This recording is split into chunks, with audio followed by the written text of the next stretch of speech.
கண்ணாடி வளையல் அணிவதால் இத்தனை நன்மைகளா? காலம் காலமாகவே நம் முன்னோர்கள் பெண்கள் வளையல் அணிந்து கொள்ளாமல் இருக்கக்கூடாது என்று கூறி வருகின்றார்கள். அதுவும் குறிப்பாக சுமங்கலி பெண்களாக இருக்கும் பட்சத்தில் அவர்கள் கையில் கண்டிப்பாக வளையல் அணிந்திருக்க வேண்டும். பெண்கள் வளையல் அணிந்து கொள்ளாமல் இருந்தால் அது அமங்கலம் என்பதையும் சாஸ்திரம் கூறுகின்றது.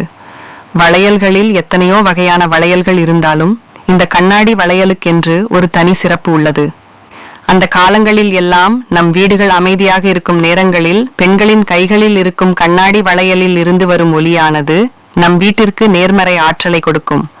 ஆனால் இந்த காலத்தில் சில பெண்கள் கண்ணாடி வளையல் அணியும் பழக்கத்தை குறைத்துக் கொண்டார்கள். வீட்டில் நேர்மறை ஆற்றல் ஏற்படுவதற்காக கடைகளில் விற்கும் ஒலி எழுப்பும் கருவிகளை வாங்கி தொங்க விடுகிறார்கள். பெண்கள் கண்ணாடி வளையலை அணிந்து கொண்டால் இந்த செயற்கையான ஒலி எழுப்பும் கருவிகள் நம் வீட்டிற்கு தேவைப்படாது.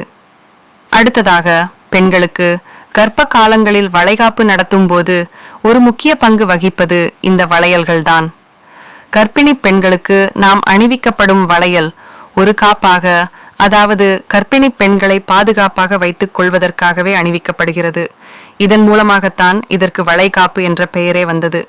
இந்த கண்ணாடி வளையலில் இருந்து எழுப்பப்படும் சத்தம் குழந்தைக்கு நேர்மறை ஆற்றலை உண்டாக்குமாம். கர்ப்பிணி பெண்களுக்கு இரத்த ஓட்டத்தையும் அதிகரிக்க செய்கிறது.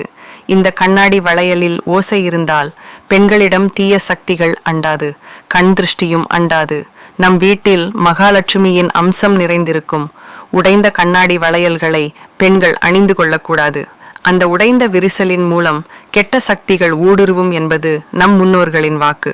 உங்கள் வீட்டில் இருக்கும் எந்த ஒரு கண்ணாடி பொருள் உடைந்தாலும் கடவுளின் ஆசியினால் உங்கள் வீட்டில் இருந்த தீய சக்திகளும் கண் திருஷ்டியும் மறைந்துவிட்டது என்பதை குறிக்கின்றது. இதனால் உடைந்த கண்ணாடி பொருட்களை நினைத்து மன வருத்தம் கொள்ள வேண்டாம். நமது சேனலை சப்ஸ்கிரைப் பண்ணவும்.